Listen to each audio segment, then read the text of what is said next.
Hello friends, university एकेटिव exam में आया हुआ ये कुछ ओपीएम के दो न्यूमेरिकल हैं। आइए इसको डिस्कस करते हैं। ठीक है, मैं ऑलरेडी देखिए इस पे बना रखा हूं। क्वेश्चन एक ये है, ये क्वेश्चन ये है, 10 नंबर में आया हुआ क्वेश्चन है। देखिए कितना सिंपल क्वेश्चन है, आइए इसको समझते हैं। फर्स्ट ये देखिए, ये क्वेश्चन है, इसका हमें आउटपुट कैलकुलेट करना है। आपको कुछ याद नहीं करना है पहली बात। ठीक है, ये 0.2 वोल्ट दिया है, 0.5 वोल्ट दिया है, 1 किलो ओम, ये 1 किलो ओम, ये 10 किलो ओम, भी आउटपुट फाइंड आउट करना है, ये ओपीएम। ठीक है, तो जब भी कभी आप पर्सनल एम्पलीफायर के क्वेश्चन आता है तो आप स्टेप 1 में सबसे पहले वीजीसी अप्लाई करिए। वीजीसी @ ओपीएम। वीजीसी का फुल फॉर्म आप लोगों को बता चुके हैं, वर्चुअल ग्राउंड कॉन्सेप्ट। और वर्चुअल ग्राउंड कॉन्सेप्ट क्या कहता है? ये कहता है कि V plus equal to V negative. It means कहता है कि V नॉन इन्वर्टिंग टर्मिनल का जो वोल्टेज है वो इन्वर्टिंग टर्मिनल के वोल्टेज के इक्वल होना चाहिए। तो यहां देखिए, नॉन इन्वर्टिंग मतलब प्लस है। प्लस किससे कनेक्टेड है? ग्राउंड से। तो यहां से हम लिखेंगे if V plus equal to 0 volt. कितना? 0 वोल्ट।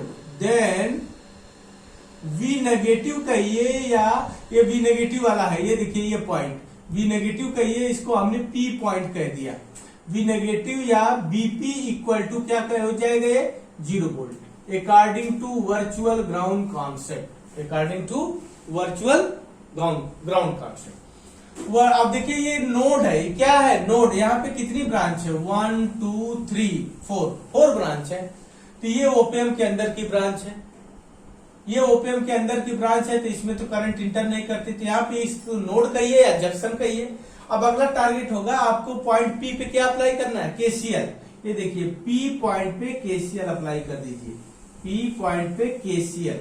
तो इसमें करंट हमने ले लिया I1, इसमें ले लिया I2, इसमें ले लिया I3, और ओपीएम वाली करंट हमने ले लिया I4। तो केसीएल अप्लाई करेंगे तो ये लिखेंगे I1 plus I2 plus I3 plus I4 equal to 0।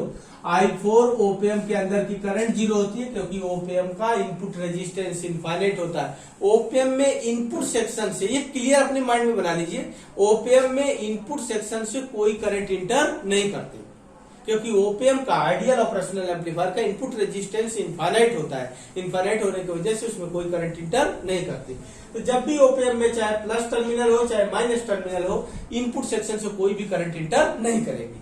ठीक है, I1 plus I2 plus I3 equal to 0। I1 की वैल्यू लिखोगे दिस माइनस दिस वोल्टेज। ये वोल्टेज यहाँ का बीपी है, तो ये देखिए हो जाएगा 0.2 माइनस बीपी डिवाइड बाई ये 1 किलो 1 के लिखिए। के हमने बता चुके हैं, जब सभी यूनिट सेम रहे तो यूनिट लिखने की जरूरत नहीं। लास्ट में जो इनपुट वोल्टेज का रहेगा, जो इनपुट एक्साइटेशन का रहेगा, वही यूनिट आएगी फाइनल आउटपुट। तो 0.2 माइनस बीपी बाई 1 प्लस ये हो जाएगा 0.5 minus BP divide by 1 plus ये हो जाएगा बी आउटपुट माइनस बीपी, और डिवाइड बाई ये कितना हो जाएगा 10 इक्वल टू 0। जैसा कि आप लोग जानते हैं, वर्चुअल ग्राउंड कॉन्सेप्ट से प्रूव कर चुके हैं कि बीपी की वैल्यू क्या है? 0। तो यहां से हम फाइंड आउट कर लेंगे बी आउटपुट इक्वल टू -10, और ये हो जाएगा 0.2 डिवाइड बाई 1 प्लस ये हो जाएगा आपके पास 0.5 डिवाइड बाई 1। ये आ जाएगा आंसर। ठीक है, इसको सिंप्लीफाई करके ऐसे लिखा जा सकता है 0.2 और 0.5 कितना हो जाएगा? 0.7 और मल्टीप्लाई 10 माइनस का 10, तो ये हो जाएगा B output equal to -7 volt आ जाएगा आंसर। कितना आ जाएगा? -7 वोल्ट। इसका आंसर आ गया -7 वोल्ट। देखिए कितना आसान है, कुछ भी याद नहीं करना है। एक ओपीएम है तो एक बार वर्चुअल ग्राउंड कॉन्सेप्ट लगाना है और केसीएल अप्लाई करना है। देखिए इस क्वेश्चन को एक और मेथड से हम सॉल्व करते हैं। उसके लिए आपको सर्किट याद करना पड़ेगा। सर्किट याद करने का मतलब जैसे इस डायग्राम को देखेंगे कि नॉन इन्वर्टिंग टर्मिनल ग्राउंडेड है, इन्वर्टिंग टर्मिनल पे 2 सप्लाई दी जा रही है। इट मीन्स ये इन्वर्टिंग समिंग एम्पलीफायर है। क्या है? Inverting summing amplifier. तो डायरेक्ट इन्वर्टिंग समिंग एम्पलीफायर का सेकंड मेथड में आप इस तरह से कैलकुलेट कर सकते हैं। डायरेक्ट आपको याद हो अगर तो RF divide by B1 by R1 और प्लस B2 बाई R2। तो देखिए हम कोई फार्मूला याद करने के लिए नहीं करते हैं। अगर आपको याद है तो ठीक है। ये देखिए ये फार्मूला यूज करिए। किसके लिए? इन्वर्टिंग समिंग एम्पलीफायर के लिए होता है B output equal to minus RF ये रेजिस्टेंस है। ये देखिए ये फीडबैक रेजिस्टेंस है RF और ये रेजिस्टेंस है आपके पास R1 और ये रेजिस्टेंस है आपके पास R2। ठीक है, तो इसमें पुट कर दीजिए, एक लाइन में आंसर ले लीजिए -10 और ब्रैकेट में ये हो जाएगा 0.2 डिवाइड बाई 1 और 0.5 डिवाइड बाई ये क्या हो जाएगा 1। इसे यहां से सॉल्व कर लीजिए तो -7 वोल्ट आंसर आ जाएगा। इस तरह से डायरेक्ट। आइए देखिए सेकंड क्वेश्चन। सेकंड क्वेश्चन ये आया हुआ है, सेम वही प्रोसेस। इसमें भी देखिए एक ऑपरेशन है, तो और आसान है। आप देखिए यहाँ पे VGC अप्लाई करेंगे। VGC virtual ground concept at the rate op amp. Op amp मतलब ऑपरेशनल एम्पलीफायर। ये क्या कहता है? B plus equal to B negative. ये देखिए if B plus equal to 0 volt होगा तो देन V नेगेटिव या इसी को इस नोड को मैंने क्या कह दिया Q पॉइंट, तो VQ भी क्या होगा 0 वोल्ट होगा according to virtual ground concept. अगला टारगेट Q पॉइंट पे क्या लगा देना है? Node KCL। Q पॉइंट पे आप KCL अप्लाई करिए।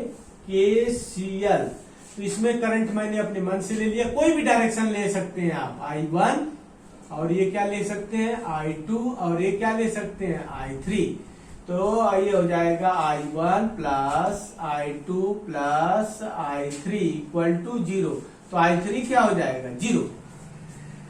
I3 0 हो जाएगा। तो ये देखिए I1 के लिए हम क्या लिखेंगे? This voltage minus this voltage. ये हो जाएगा 80 माइनस, अच्छा सभी यूनिट किलो ओम में है तो छोड़ दीजिए उसकी यूनिट का। जो इनपुट का वोल्टेज का यूनिट होगी वही फाइनल आंसर होगा। ठीक है, तो ये T और ये हो जाएगा microvolt minus VQ divide by ये कितना हो जाएगा 2 किलो ओम।